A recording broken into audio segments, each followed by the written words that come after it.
शिव ही स्वर्ग है, शिव ही मोक्ष है, शिव परम साध्य है, शिव ही जीव है, शिव ही ब्रह्मा है, शिव ही आराध्य है। जय भोलेनाथ की सभी भक्तों को सादर प्रणाम। भक्तों, आप नियमित प्रातः 5:30 बजे हमारे चैनल पर शिव महापुराण की कथाएं श्रवण करते हैं। साथ ही प्रातः 5 बजे पुरुषोत्तम मास महात्म्य की कथाएं भी श्रवण करते हैं। सभी वारों की कथाएं, तिथि ज्ञान इत्यादि की जानकारी भी आपको हमारे चैनल के माध्यम से दी जाती है।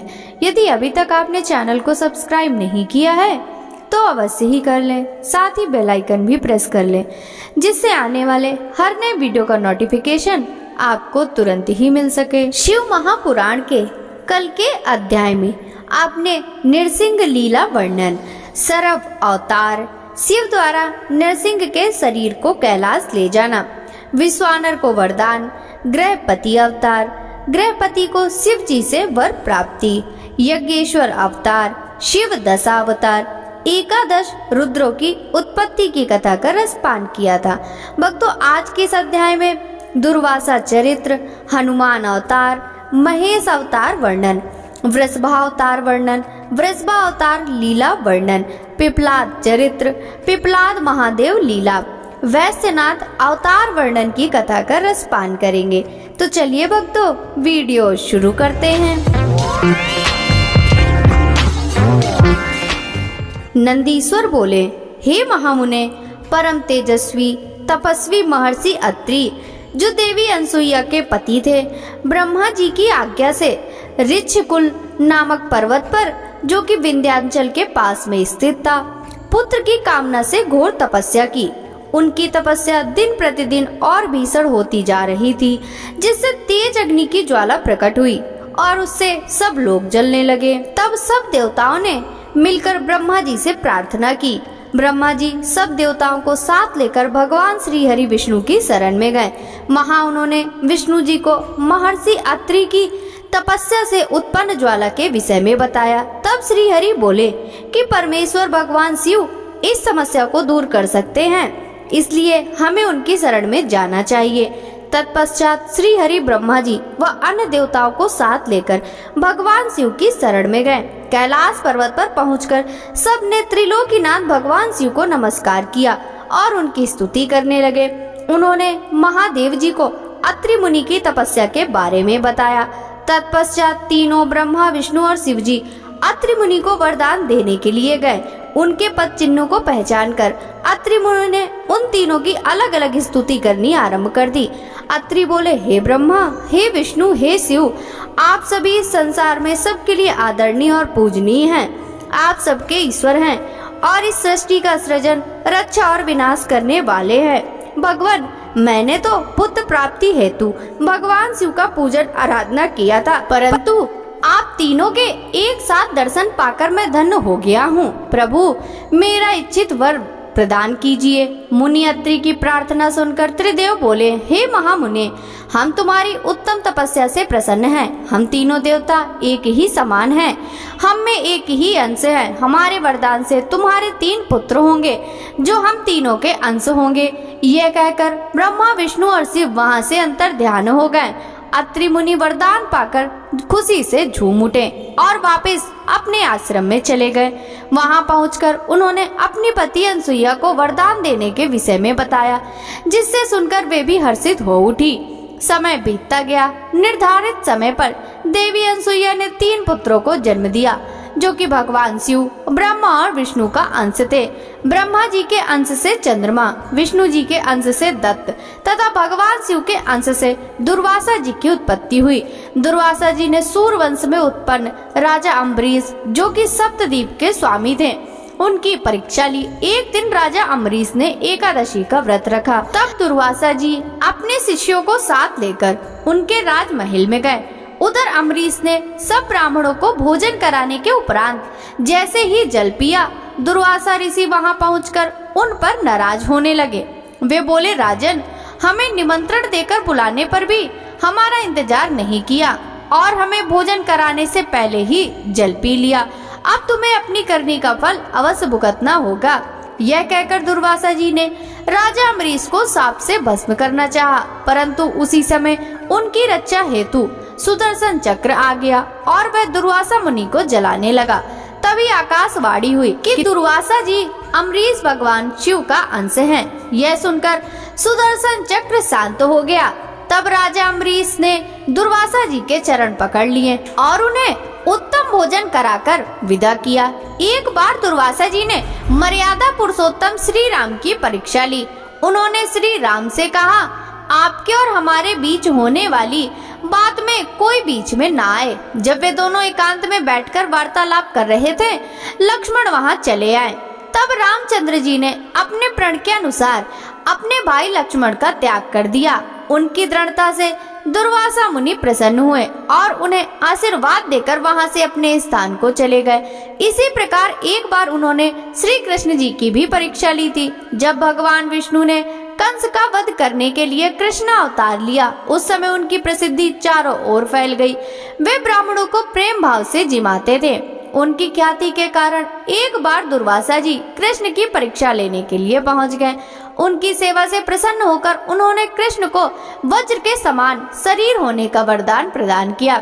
एक बार द्रौपदी ने दुर्वासा जी को स्नान करते देखकर उन्हें वस्त्र दान किया था। उसके फलस्वरूप दुर्वासा जी ने उन्हें वरदान दिया था कि जब तुम पर विपत्ति आएगी तो यह वस्त्र बढ़कर तुम्हारी रक्षा करेगा। और दुर्योधन द्वारा किए गए चीरहरण के समय उसी वरदान ने उनकी रक्षा की थी। इस प्रकार मुनि दुर्वासा ने अनेक वरदानों से प्राणियों की रक्षा की। नंदीश्वर बोले, हे महामुने, एक समय की बात है, भगवान शिव जो कि महान लीलाधारी हैं, भगवान श्री हरि विष्णु का मोहिनी रूप देखकर उन पर मोहित हो गए। कामदेव के बाणों से आहत होकर रामचंद्र जी के कार्यों को सिद्ध करने हेतु उन्होंने अपना वीरपात कर दिया। तब उस वीर को पत्ते पर रखकर सप्त ऋषियों ने देवी अंजनी के कान में पहुंचा दिया। समय आने पर देवी अंजनी गर्भवती हुई और उन्होंने महाबली और पराक्रम युक्त वानर रूपी शरीर वाले हनुमान को जन्म दिया। बालकाल में हनुमान बड़े ही वीर व पराक्रमी थे। वे बहुत चंचल भी थे। बाल लीला में उन्होंने सूर्य को फल समझकर निकल लिया था और देवताओं की विनती पर उसे मुक्त किया। यह जानने के बाद कि हनुमान भगवान शिव के अंश से जन्मे हैं, सबने उन्हें अनेक वरदान व आशीर्वाद प्रदान किए। सूर्य देव की कृपा से उन्हें सारी विद्याएं प्राप्त हुई। बालपन से ही हनुमान के हृदय में श्री राम का निवास था। भक्ति भावना से उनकी आराधना और सेवा करना ही उनका ध्येय था। उन्होंने श्री राम की सेवा हेतु अपना घर त्याग दिया। उनकी वानर राज सुग्रीव से भेंट श्रृंगमुख पर्वत पर हुई, जिनकी पत्नी का हरण उसके भाई बाली ने किया था और उसे अपने राज्य से निकाल दिया था। हनुमान भी सुग्रीव के साथी बनकर उनके साथ रहने लगे। जब रामचंद्र जी वनवास काट रहे थे और दुष्ट रावण ने उनकी पत्नी देवी जानकी का अपहरण कर लिया था, उसी समय उनकी भेंट हनुमान से हुई थी। हनुमान ने अपने आराध्य श्री राम को पहचान लिया और उनके चरणों में अपना सर्वस्व समर्पित कर दिया। हनुमान और सुग्रीव से मित्रता हो जाने के पश्चात श्री राम ने सुग्रीव के बड़े भाई बाली, जिसने उनका राज और पत्नी दोनों को छीन लिया था, का वध कर सुग्रीव का राज्याभिषेक कराया। फिर सुग्रीव अपनी पूरी वानर सेना सहित श्री राम की पत्नी देवी सीता को ढूंढने के लिए निकल पड़े, परंतु कुछ पता न चल सका। तब स्वयं हनुमान ने माता सीता की खोज शुरू की तथा समुद्र पार लंका जाकर उन्हें खोज निकाला और उनके आराध्य प्रभु राम का संदेश उन तक पहुंचाया। अपने स्वामी का समाचार पाकर देवी सीता बहुत प्रसन्न हुई। उनका सारा शोक पल भर में दूर हो गया। माता सीता को राम जी का संदेश देकर हनुमान ने राक्षसों को सबक सिखाना शुरू किया। उन्होंने सारी अशोक वाटिका को नष्ट कर दिया, सारे वृक्षों को उखाड़ कर फेंक दिया। जब रावण के सैनिकों ने उन्हें देख लिया तो रावण के सामने जाने हेतु उन्होंने अपने को कैद करा दिया। बंधन में बांधकर उन्हें रावण के सामने ले जाया गया। तब राक्षस राज ने वानर रूपी हनुमान की पूंछ में आग लगाने का दंड दिया। जब उनकी पूंछ में आग लगा दी गई तो उन्होंने पूरी लंका उससे जला दी। फिर समुद्र में कूदकर अपनी पूंछ की आग बुझाई। फिर रामचंद्र जी की उनकी प्रिया की निशानी दी। अपनी पत्नी का समाचार पाकर श्री राम बहुत प्रसन्न हुए और उन्होंने वानरों की सेना को साथ लेकर लंका पर चढ़ाई कर दी। सर्वप्रथम उन्होंने शिवलिंग की स्थापना कर उसका पूजन किया। फिर समुद्र पार लंका की ओर प्रस्थान किया। हनुमान ने इस युद्ध में बहुत वीरता का परिचय दिया। उन्होंने हजारों असुरों को मार डाला। युद्ध में जब लक्ष्मण घायल होकर मूर्छित हो गए तब उनकी प्राण रक्षा करने हेतु हनुमान संजीवनी बूटी लेकर आए और उन्हें जीवन प्रदान किया। हनुमान ने अहिरावण का वध करके भी राम लक्ष्मण की रक्षा की थी। हनुमान ने भगवान शिव का अंश था और उन्होंने पग पग पर श्री राम की रक्षा और सहयोग देकर उनके कार्यों को सिद्ध किया। नंदीश्वर बोले, हे महामुने, एक समय भगवान शिव और देवी पार्वती प्रसन्नता पूर्वक अपनी इच्छा से विहार कर रहे थे। उन्होंने भैरव को द्वार पर द्वारपाल बनाकर खड़ा किया था, जिसका कार्य किसी को भी द्वार पार करने नहीं देना था। उधर दूसरी ओर भगवान शिव अपनी प्राण वल्लभा देवी पार्वती के साथ लीलाएं कर रहे थे और उनसे विनोदपूर्ण बातें कर रहे थे। बात करते हुए काफी समय बीत गया। तभी देवी पार्वती की कुछ सखियां जो राजमहल में थी वहां उनके कक्ष में आ गई। तब वे भी महादेव जी के पास बैठकर उनसे लीलाओं के वर्णन को सुनने लगी। काफी देर तक उन सखियों से भगवान शिव की बातें करते देख देवी पार्वती को क्रोध आ गया। तब वे गुस्से से महल के बाहर जाने लगी। द्वार पर खड़े द्वारपाल भैरव ने देवी पार्वती को देखा तो उनके मन में विकार आ गया। वह उन्हें साधारण स्त्री समझकर घूरने लगा। देवी पार्वती ने भैरव की मन की बात पहचानते हुए उसे साप दे दिया। भैरव, तू पृथ्वी पर जाकर एक साधारण मनुष्य की भांति जीवन जिएगा और अपनी करनी का फल भोगेगा। जब देवी पार्वती इस प्रकार भैरव को साप दे रही थी तो भगवान शिव भी वहां आ पहुँचे। साप से दुखी होकर भैरव ने देवी के चरणों में गिरकर उनसे क्षमा याचना की। तब त्रिलोकीनाथ भक्त वत्सल देवाधिदेव भगवान शिव ने भैरव को आश्वासन दिया। इस पर भैरव बोले कि हे प्रभु, देवी के साप के प्रकोप से मुझे बचाइए। तब शिव जी भैरव को सांत्वना देने लगे और बोले, देवी पार्वती का साप मिथ्या तो नहीं हो सकता, परंतु भैरव, हम अपने परम भक्त को ऐसे नहीं छोड़ सकते, तुम चिंता मत करो। भैरव को आश्वासन देकर शिव जी देवी पार्वती को साथ लेकर चले गए। साप के अनुसार भैरव जी शीघ्र ही बेताल के रूप में पृथ्वी लोक पर विचरने लगे। तब अपने भक्त का उद्धार करने के लिए भगवान शिव ने पृथ्वी पर अवतार लिया और वे महेश के रूप में और देवी पार्वती शारदा के नाम से पृथ्वी लोक पर लीलाएं करने लगे। नंदीश्वर बोले, हे ब्रह्मा पुत्र सनत कुमार जी, एक बार देवताओं और दैत्यों ने मिलकर बहुमूल्य रत्नों और खजानों को हासिल करने के लिए समुद्र मंथन करने का निश्चय किया, परंतु वह मंथन किस प्रकार किया जाए यही सब सोच रहे थे। तभी आकाशवाणी हुई। आकाशवाणी ने कहा, हे कल्याणकारी देवताओं, तुम्हारा कार्य अवश्य ही सिद्ध होगा। तुम मंदराचल पर्वत को मथानी और नागराज वासुकी को रस्सी बनाकर क्षीर सागर का मंथन करो। आकाशवाणी सुनकर देवता और दानव उत्साहित होकर मंदराचल पर्वत को उखाड़ने लगे। अपने इस कार्य में वे सभी सफल हो गए, परंतु जब वे मंदराचल को मथानी बनाने के लिए क्षीर सागर में डालने लगे तो अत्यंत भारी होने के कारण वह उनके ऊपर गिर पड़ा। अनेक देवता और दानव उसमें दब गए।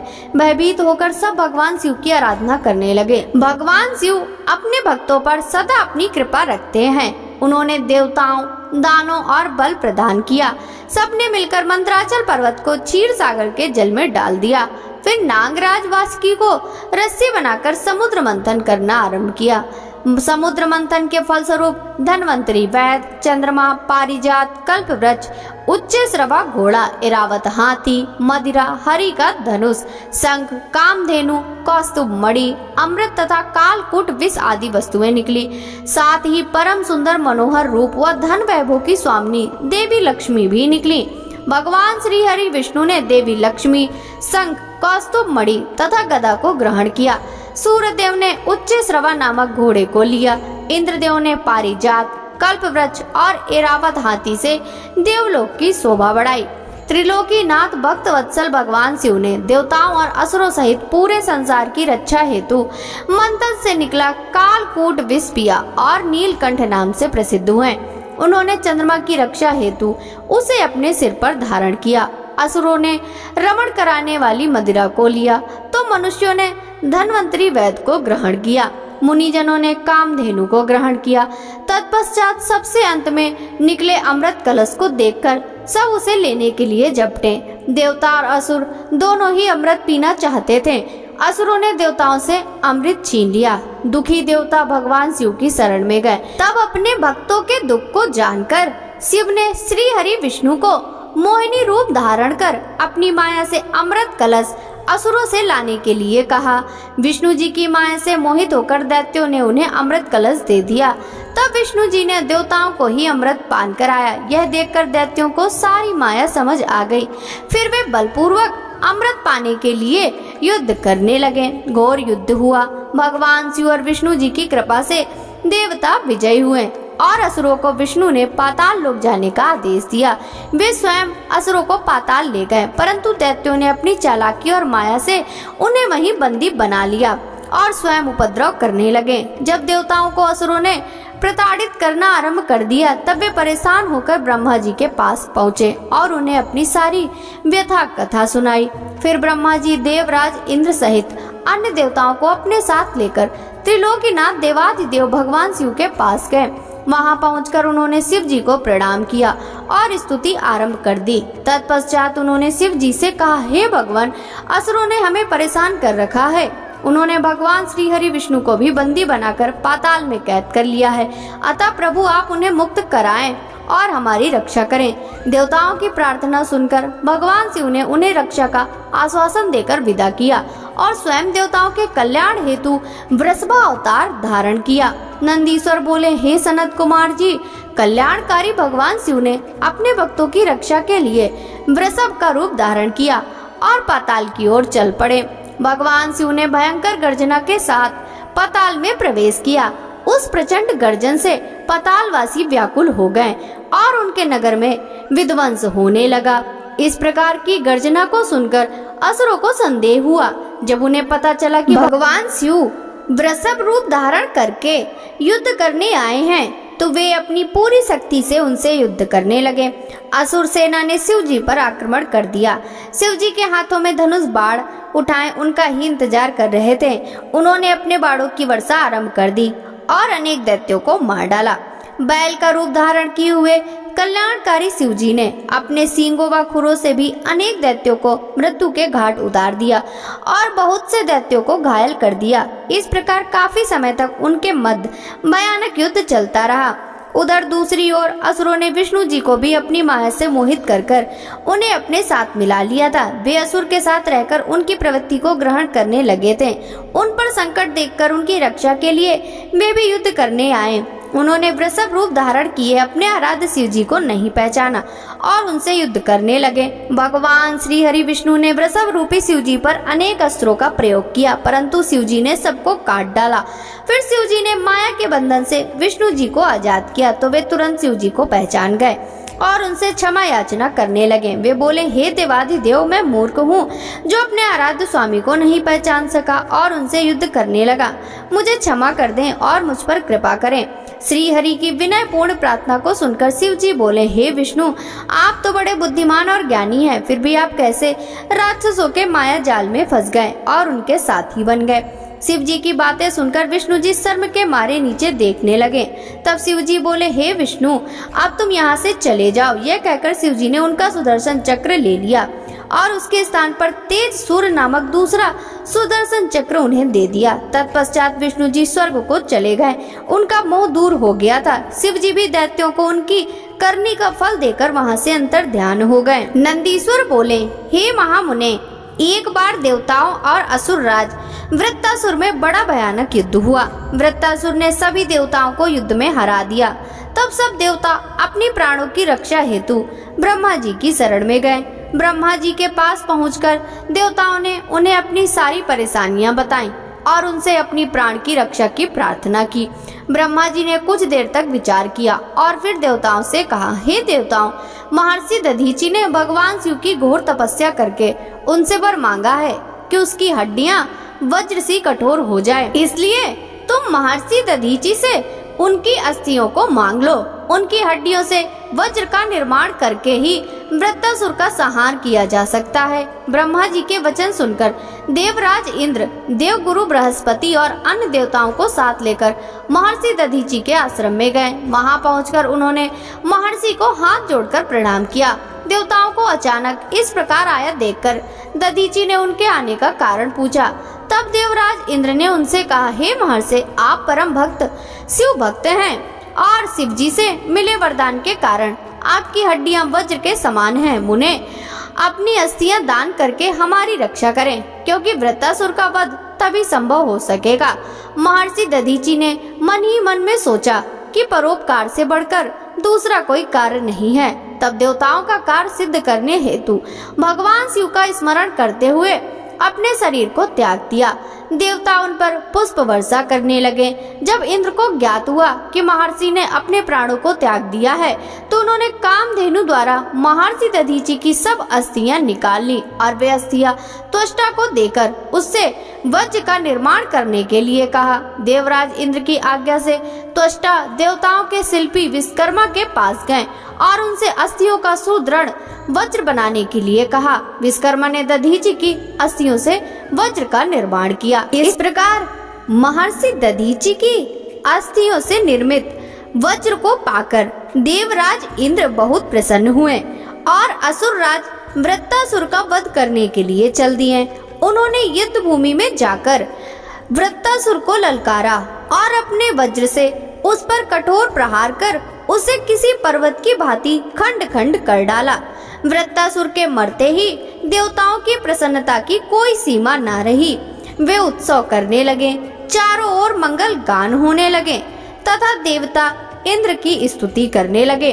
उधर दूसरी ओर महर्षि दधीचि की पत्नी सुवर्चा घर के सारे काम पूरे कर बाहर आई तो अपने पति को ना देखकर संचकित हो उठी। देवता भी वहाँ नहीं थे। उसे निश्चय हो गया कि उसके पति के साथ देवताओं ने छल किया है। सुवर्चा ने देवताओं को कोसते हुए पशु बनने का शाप दे दिया। अपने मृत पति के पास जाने हेतु सुवर्चा ने जब चिता में प्रवेश चाहा, तभी आकाशवाणी हुई, हे प्राज्ञ, तुम ऐसा मत करो, क्योंकि तुम्हारे उदर में महर्षि का तेज विद्यमान है। शास्त्र कहते हैं कि गर्भवती स्त्री को सती नहीं होना चाहिए। आकाशवाणी सुनकर सुवर्चा आश्चर्यचकित हो गई। उसने वहीं पड़ा हुआ एक पत्थर उठा लिया, जिससे अपना गर्भ विदीर्ण कर दिया। उसके गर्भ से एक महादिव्य शरीर वाला परम कांतिवान बालक उत्पन्न हुआ। वह भगवान शिव का ही रूप था। अपने पुत्र को पाकर देवी सुवर्चा बहुत प्रसन्न हुई, परंतु अगले ही पल उसे अपने पति का वियोग सताने लगा। सुवर्चा ने अपने पुत्र को चूमा और अगले ही पल उसे पिप्पल वृक्ष के मूल से लिटा दिया और बोली, हे पुत्र, तुम इसी वृक्ष के पास निवास करो और सभी मनुष्यों के साथ प्रेम का व्यवहार करो। यह कहकर सुवर्चा समाधि लेकर अपने पति के पास चली गई। देवी सुवर्चा समाधि लेकर शिवलोक पहुंची और अपने पति के साथ आनंद पूर्वक निवास करने लगी। उधर दधीचि मुनि के पुत्र को भगवान शिव का अवतार जानकर ब्रह्मा जी, श्री हरि, विष्णु, इंद्र आदि सब देवता वहां आए और उस बालक को वहां पाकर बहुत प्रसन्न हुए। ब्रह्मा जी ने उसके जात कर संस्कार विधि पूर्वक संपन्न करके उसका नाम पिप्लाद रखा और उस समय देवताओं ने बहुत उत्सव किया और फिर अपने लोक को चले गए। पिप्लाद बहुत समय तक उसी वृक्ष के मूल में तपस्या करते रहे और मनुष्यों के हित के लिए कार्य करते रहे। नंदीश्वर बोले, हे सनत कुमार जी, एक दिन दधीचि पुत्र ऋषि पिप्लाद पुष्पभद्र नामक नदी में स्नान कर रहे थे। तभी उनकी दृष्टि एक सुंदर मनोहर युवती पर पड़ी। वह युवती भगवान शिव का ही अंश थी। उसे देखकर मुनि पिप्लाद मोहित हो गए और उसे प्राप्त करने की इच्छा करने लगे। उन्हें ज्ञात हुआ कि वह परम सुंदरी राजा अनरण्य की पुत्री है। यह जानकर मुनि पिप्लाद राजा अनरण्य के घर पधारे और उससे उनकी पुत्री का हाथ मांगा। ऋषि की बातें सुनकर राजा सोच में डूब गए कि मैं अपनी प्रिय पुत्री, जो कि सदैव राजसी ठाट बाट से रही है, अपनी कन्या को कैसे एक योगी के साथ ब्याह दूं, जिसके ना कोई रहने का ठिकाना है और ना खाने पीने का। इस प्रकार राजा अनरण्य को सोच में डूबा देखकर ऋषि पिप्लाद को क्रोध आ गया और वे राजा से बोले, हे राजन, तुम मुझे अपनी कन्या खुशी से सौंप दो, अन्यथा मैं तुम्हें तुम्हारे राज्य सहित भस्म कर दूंगा। मुनि की बातें सुनकर राजा अनरण्य भयभीत हो गए। उन्होंने अपने राज्य और प्रजा की रक्षा हेतु अपनी पुत्री पद्मा का विवाह सहर्ष मुनि पिप्लाद से कर दिया। प्रसन्न होकर मुनि पिप्लाद अपनी पत्नी को साथ लेकर आश्रम पहुँचे और आनंद पूर्वक वहाँ रहने लगे। ऋषि पत्नी पद्मा ने अपने पति की बहुत सेवा की। वह हमेशा मन, वचन और कर्म से अपने पति की सेवा शुश्रूषा में लगी रहती थी। उससे ऋषि को 10 महात्मा और तपस्वी पुत्रों की प्राप्ति हुई। मुनि पिप्पलाद ने अनेक लीलाएं की। उन्होंने संसार में किसी से भी ना निवारण होने वाली शनिश्चर की पीड़ा को हरने का प्रयत्न किया। ऋषि ने अपने अनुयायी शिष्यों को यह वरदान दिया कि जन्म से लेकर 16 वर्ष तक की आयु वाले शिव भक्त मनुष्यों को शनि की पीड़ा नहीं हो सकती।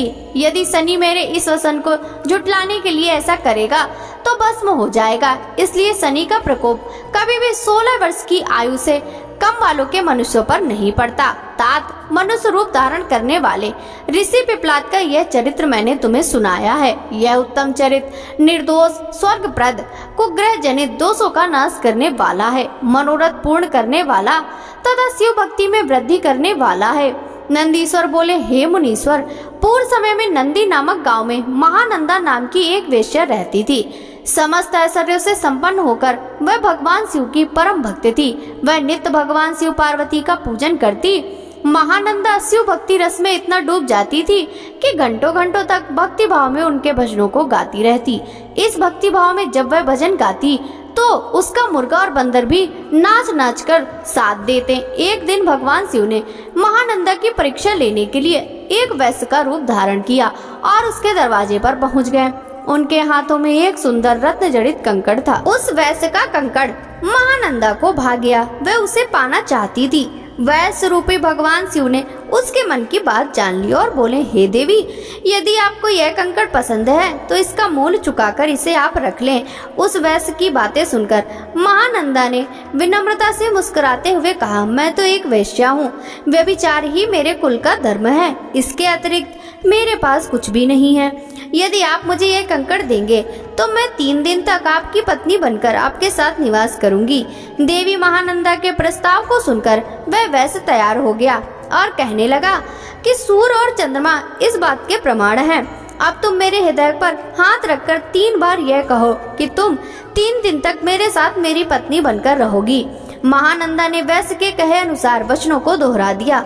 तत्पश्चात वैश्य ने वह सुंदर रत्न जड़ित कंकड़ महानंदा के हाथ में दिया और बोला, हे कांते, भगवान शिव का यह रत्न जड़ित शिवलिंग मुझे अपने प्राणों से भी प्यारा है, इसलिए तुम इसकी सदैव रक्षा करना।